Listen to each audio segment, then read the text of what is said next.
Ladies and gentlemen, we are back with a fireside chat on moving to the cloud is the future of customer experience. Joining us is Hattab, who is a Senior Director of Contact Center at Etihad Bank and is ranked the best customer experience bank in Jordan, where he is responsible on handling actions and issues that touches the customer experience through handling the contact center. Aus is responsible on all sections such as quality control, training, workforce management, and headcount handling.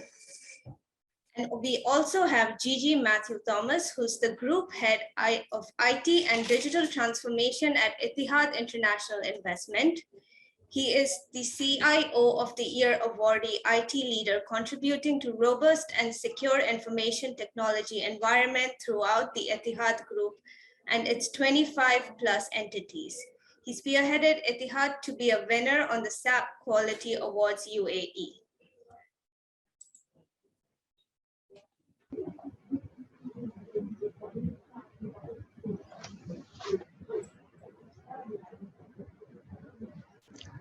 Thank you, Inas, actually, well, for the nice introduction and having us today in this great event. Actually, it's a pleasure to be part of this. I believe many of interesting and rich topics being discussed so far. So I would like to highlight the topics that you have mentioned in the introduction and to jump into to the same directly.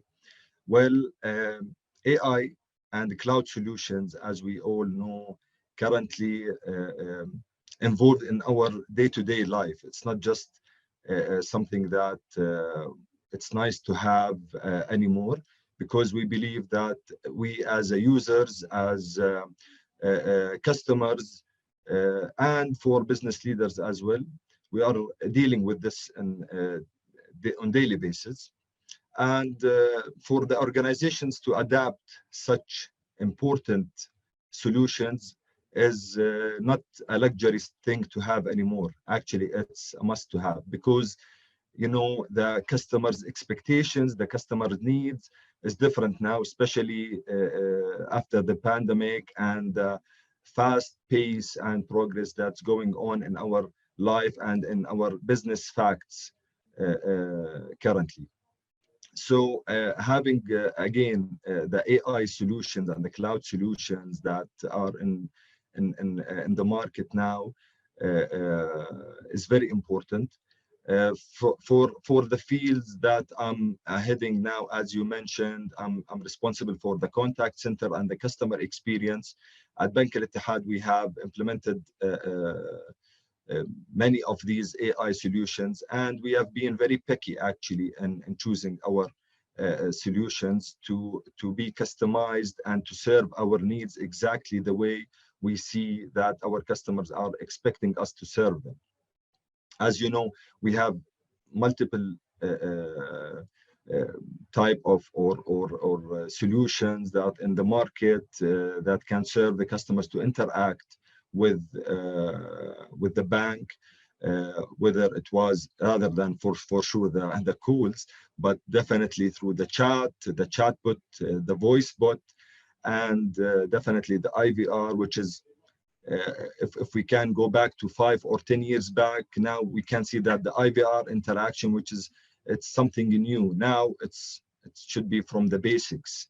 So the chatbot and the NLP used there, the voice bots, the smart routing for the calls, the ticketing and how it can be handled for specific agents to make sure that the same agents who served or opened the ticket at the first time and know everything and all the details about the customer case, you will be able to follow up and to receive the same call or interaction.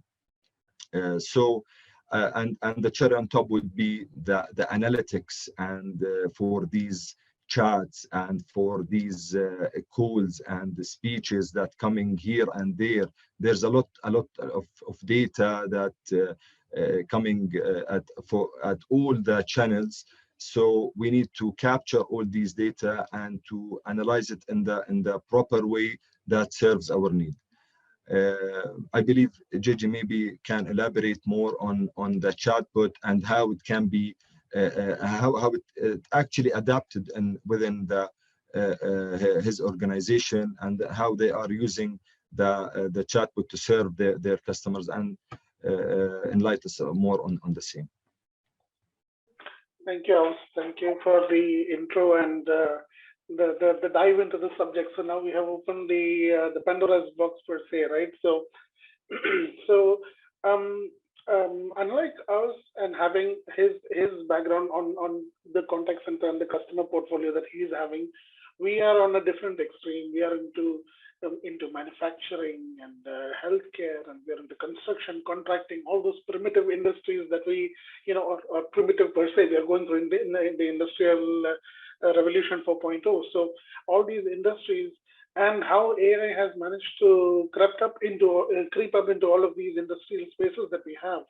So we embarked on our transformation journey almost 4 years back, and we've been moving from all of our legacy solutions, and we have seen some very interesting use cases where we've been able to adopt the AI platform. So on whether it's on the chatting for user issues and escalations when it comes to whether it's IT, HR, and the different shared services verticals that we have, and how to process these, or using facial recognition solutions for automating our timesheets. So we are having more than 7,000 workers in our group, and the typically classic problem of having these timesheets being on Excel sheets or form-based systems, and validation, and all of those challenges that we encountered, we were able to significantly reduce this by having these automated when we are doing the facial capture, when we have workers who are coming into the factories or boarding the buses, to being able to sort of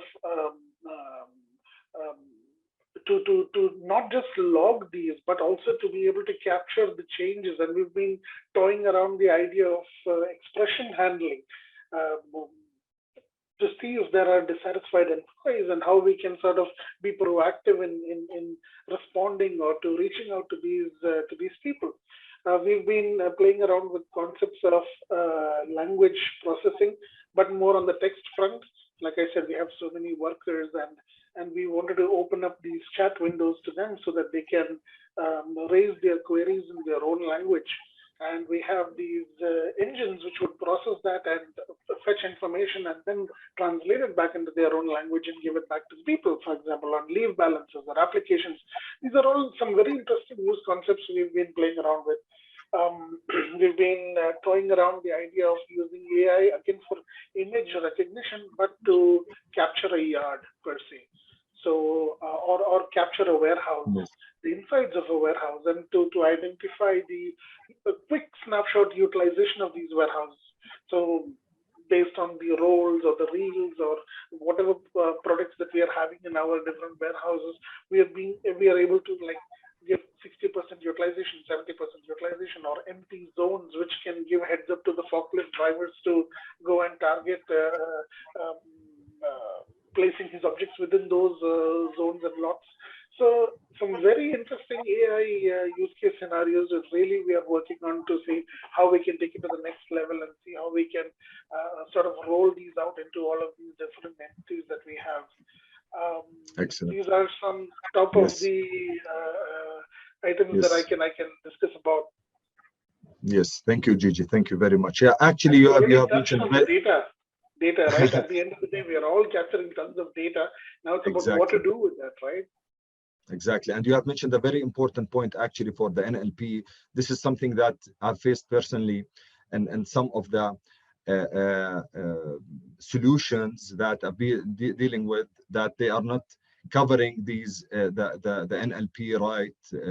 So the natural language processing for now I can say that most of the solutions are more mature to cover this part, especially for the Arabic language, which is very important. And for me, for example, here in Jordan, for the GCC countries, this been very challenging for the companies that are providing such solutions. But now I believe they are more mature, much more mature. But here I want to raise a very important point. Now, again, there's many of these solutions, but you need to pick the solution that fits you more and to be customized. Most of these solutions can be customized the way that it can serve your customers better. So you know your customer.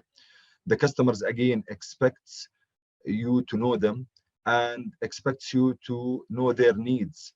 Accordingly, you need to be able to capture these data and to analyze it and to serve them properly through their journey. So it's not about just only if the customer reaches you through the chat, you will be able to serve him properly. And then if he goes to the website or he make a call or send an email, it will be a different experience. This is one of the killer points that many actually of the organizations that I've worked with and do a consultation with them, doing the gap analysis, that one of these channels will be an amazing channel to communicate through, while other channels will be very bad experience or lower experience than the other one. So it's very important here for anyone who's handling or heading this important department to ensure that the whole journey, starting from whatever the business was, to be the same. For example, speaking about the use cases, we have managed to do many things in the banking industry, for example, and it can be done, and I'm sure some of companies have already applied the same. We can, for example, you can just through the chat, WhatsApp, the social media, and the voice bot, you can inquire about your balance. You can pay your credit for sure. You can get a location for the nearest branch that you can apply for a checkbook. You can raise a complaint or a case with all the details needed, and it will be processed properly, and you will receive a notification message that this ticket has been opened with this number, and now it's opened. And after it has been in process, you will receive another notification that it's being in process, so you can keep the customer engaged, and that he already dealt with a chat or a bot, with his phone or through his desktop. So he wants to make sure that he has been heard and the case is in process to be resolved as he requested. And the same goes for all other inquiries. There's many inquiries that have been dealt with or handled manually.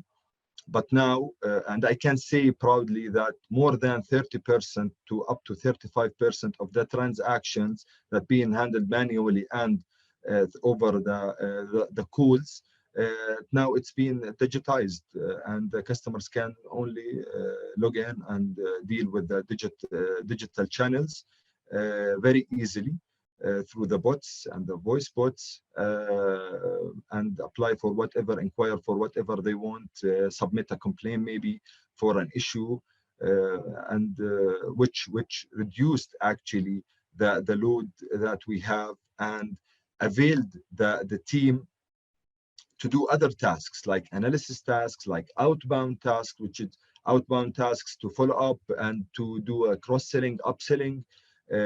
So it increased the revenue, reduced the cost, increased the productivity for the team, and the most important point, that it enhanced the customer experience and the customer journey, because the customer doesn't have to wait on the queue for whatever, even if it was for 1 minute or 5 minutes or 10 minutes. Definitely it's much easier to, with the click of a buttons, that I can do whatever task or request or inquiry that I need through these digital channels. So that's very interesting perspective. I was like, so you're like when it's all about the customer, right? And you've been talking about customer and being a bank, your variety and your pool of customers, each and individual person is a customer.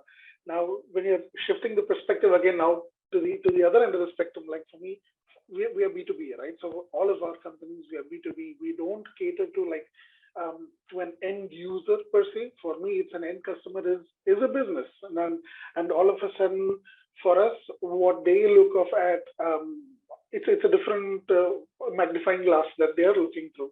So to give you an example per se, we have so many different type of products and shipments. So for us, how these shipments are scheduled, how quickly, how notifications of ahead of delivery or delay in delivery, for them notifications about how much they would have consumed from the orders that they have placed and dispatched to the different consignees, how efficiently that they are able to do or transit time and, like, for example, movement of trucks within the geography. Is there any breakdown? So all of a sudden, it's a different spectrum of how we are catering to customers. But at the end of the day, like how you mentioned, the experience, how well they are able to be ahead in the game.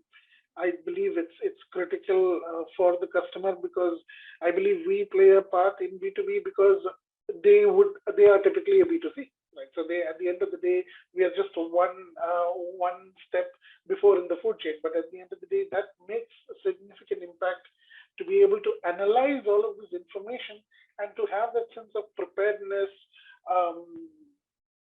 or to be able to run what if scenarios and on how you can improve in efficiency or improve a productivity. And that's where I really see the value of AI. Like, we've been able to play with AI to do some what if scenarios. So to do what if we were able to sort of do better roadmap and planning. So what sort of impact will that do on productivity or delivery or even costs? So the AI is really contributing on the route planning for such dispatches and deliveries. We have recently started an aggregator service where we are now extending this whole supply chain wing to beyond our group and outside. So in such cases, and when we are doing aggregation of services, AI plays a very significant role when it comes to planning of the items within a container, or planning of, like how I mentioned, routes for delivery, or if it's international freight, how well we are able to sort of, the current freight challenges that have been going on and the delays in deliveries, how well we are able to plan our shipments. So, like how I mentioned, AI is playing a significant role and only going to play a bigger role in churning all of this data and give us meaningful insights into analytics and way forward. Amazing, very interesting. Actually, you have raised a very important point when you said what if. So they are, yeah. When you think of it, yeah, and back in 10-15 years back, when I started this business, you think that this is it. This is the maximum that the system can do or capture or whatever. Now, after 10, 15, 20 years, we are seeing amazing upgrades coming here and there.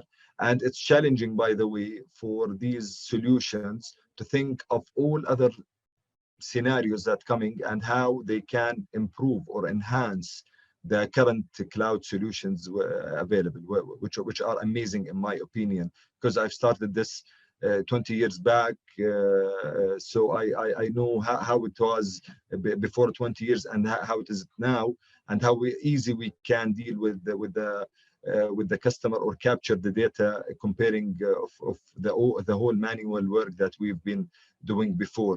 So yeah, and speaking about the data, it is actually, as we mentioned at the beginning of this session, that there's a lot of data, and for all the scenarios that you have mentioned, Gigi, lot to capture actually. It's very challenging, and it's very important to capture these data, because capturing the data, analyzing this data will guide you in to know what to do next, how to act, what is your action plan, how you can improve the performance, how you can do your action plans in timely manner, how you can enhance the customer experience, whether it was a business B2B or B2C. For example, the measures for the CSAT, the customer satisfaction, and the DSAT, the customer dissatisfaction, has been changed in terms of just capturing the data and saying that these are the customers who are happy and these are the customers who are not happy. So let's call the customers who are not happy, especially if they don't have a comment. And you start to capture this manually, and you put your categories, and you try to make a nice slides to figure out what is the issue and what should we improve.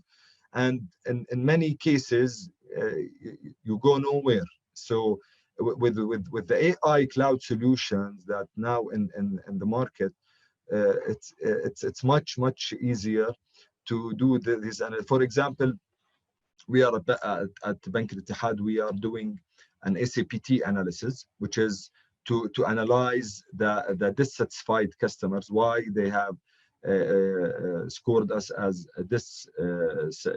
dissatisfied. So was it from the agent who served him as an A in his providing the information, or the way he dealt with the issue, he didn't help the customer? Was it from the customer?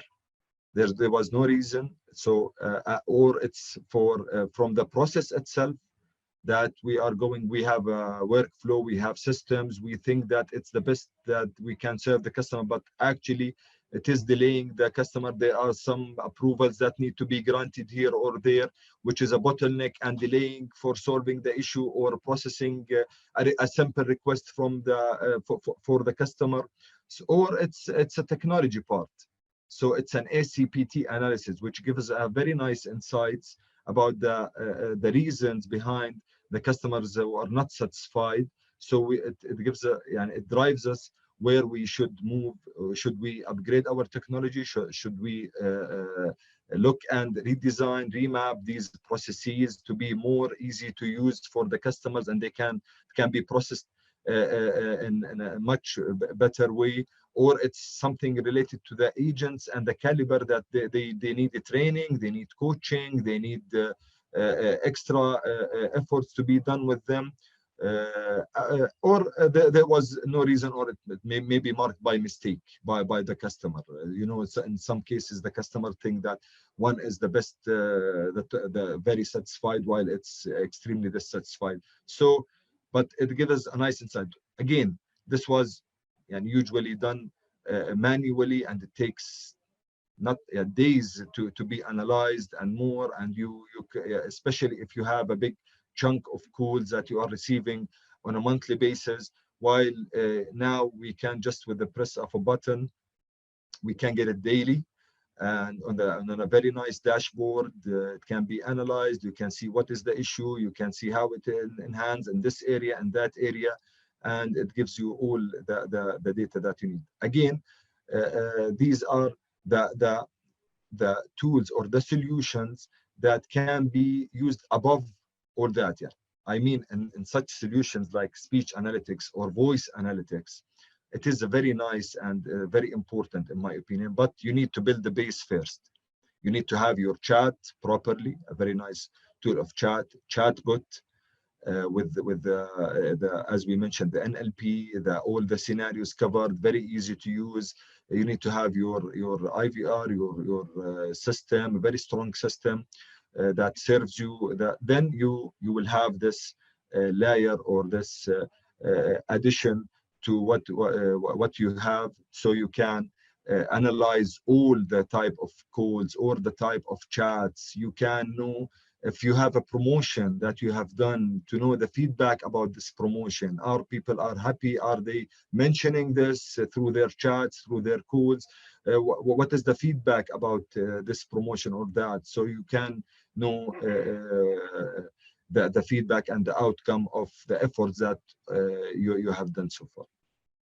You know, it's very interesting the way how you've taken or like, you know, there's so many topics that we discussed, right? And we keep so many things that have come up in the last 10 minutes of our discussion, whether it's NLP, data, big data analysis, you know, and I'm drawn to steer the conversation to think, what if we had to do all of this in a traditional in-house manner, right? So let's talk compute power right now, because each and every technology and subject that we've touched right now couldn't have happened without a significant adoption of cloud. I would just imagine the volume of storage and processing and compute that we would have needed to be able to do this kind of insight which we want to extend to our customers, right? And to bring in some perspective to our subject today, the cloud and its contribution to customer experience. I believe the adoption of cloud plays irrevocable or such significant role that we just now need to just feed it, and we're able to use and get what we want, whether it's scalable or use it for a specific season, or we want to, you know, the amount of flexibility that we are having with this cloud adoption. What's your Sure. 2 cents on this? Yes. Actually, I cannot agree more on this. Yeah, again, I've been there, and we didn't have these cloud solutions before. We were doing everything on manual basis, which means we need more resources, which means more cost, which means a low productivity for and actually in some cases high occupancy for the team.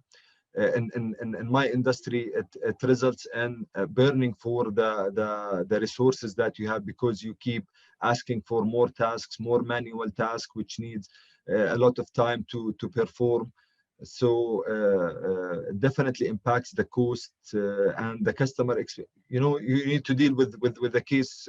It might take you at least 48 hours to 72 hours, sometimes a week, to process the issue and to follow up with this department and to send maybe an email here and there. And if you get a reply, and if you get stuck in the weekend, there are many scenarios that blocking here due to the manual processing for these.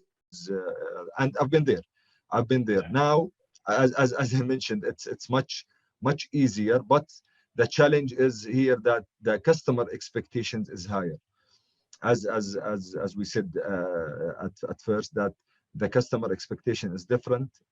Everything is moving in a very fast paced, and especially after the pandemic, the type of work, the hybrid work, working from home and from the office is challenging, but yet it provides some solutions and a different way of thinking, how we should deal with the customer experience and the customer journey to ensure, even if there's a lockdown or there's that, we can manage especially for industry like the contact centers. You know, we work from the offices, we have all the agents in one place.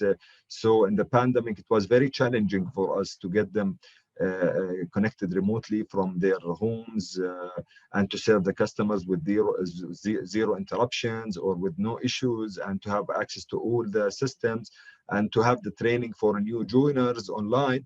So it was different. Even such an event, before the pandemic, we couldn't perform something like that in such quality before the pandemic. Now it is very different scenarios and cases, but I believe we learned the lesson, and we should be prepared for anything that's coming and to meet the customers' expectations here. Pandemic, very interesting subject, right? So now we are in 2022, and we still, specifically for IT, IT and all the technology departments, sort of the pandemic has like really slingshot. I mean, it's no more an acceleration, right? Slingshot. Yes. Before and after was like two extremes, where we were and where we are and where we're heading to is this huge slingshot. And all of a sudden, from just keeping lights on, now we have like become this important position in the boardroom, in the board and in the C-level discussions, because now typically all of a sudden there is this big impact of IT in each and every operation, each and every department, customer facing, non-customer facing, and we have so much technology input that is coming in and data that's being processed. We are now talking about user behavior analysis. You are having so many different customers. You're trying to portray products which you think the customer may like, and at the end of the day, you're trying to keep happy. Just the other day, I was able to get a credit card in 5 minutes. And that was something that I found very interesting, because I remember just a few years back, we had to sit and fill out forms, and these forms had to have n number of documentation, and this had to be approved. And then one fine day, a courier comes to you, and then you get a card and you activate. And now it was so interesting, because now it doesn't blockchain and all of these other technologies that's happening in the back end. And where I did not have to do, I just had an app, and through the app, of course, the bank already has my documentation. It's linked with the credit bureau. It's linked, and we just put in the limits. And in 5 minutes, I'm able to have an online card which I could use, of course, with a limited value, but still I had a card that I could use. And the next day, I get the physical card in hand. And this could not have happened. And this, like how you said, the customer experience and expectation is only going to go up. Now, if I'm having this in 5 minutes, and compared to what had to be like a different procedure just a year or two back, keeping up those expectations is also going to be a challenge. And this is what I see that we are going to face more and more as we go ahead. Now, how do we keep the bar high? Very true, very true. Actually, speaking about the same, we have the digital onboarding. When we started this 2 years back, we were the first bank in Jordan doing this. So it was, a very new concept for the customers here. It was hard to deal with. Now we are opening a daily digital onboarding accounts, more than the ones that we are opening in all the branches for the bank on daily basis. Yeah, because it's very easy process. Just take your selfie ID, fill some information, and you have a bank account. You will receive your debit card within 2 days. 1 day, 2 days, you will receive it, and that's it. True. And to just sort of shed light on how we are dealing now with customers in our B2B perspective, for us, it's no more about a customer for an entity. Right now, when we are doing our onboarding of customers, by de facto, we are able to extend this customer to all of our entities. Why? Because we have just met all of that parameters and able to shrink the time that we are able to process. And this is fantastic. Yeah. I don't know what to say. It's just fantastic. I get I can see. Yes. Things that's happening and the way forward. I guess it's been a very interesting and fruitful discussion. And it's been enlightening for you, me, and for all of us. I hope that for all of us who are part of the session. Yes, I hope. That's it from my end. Same here. Thank you, Gigi, for all the amazing and insightful data that you have provided and the use cases. I think our time is up.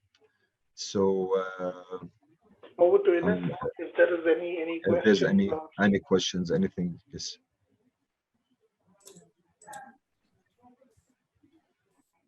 Thank you so much for that great session, Aus and Gigi. We do not have any questions from the audience at the moment, but I would really like to thank you for sharing your valuable insights with us today and appreciate the time you've taken to join us. Thank you. Most welcome. Thank you. Thank you very much. Thank you, Gigi.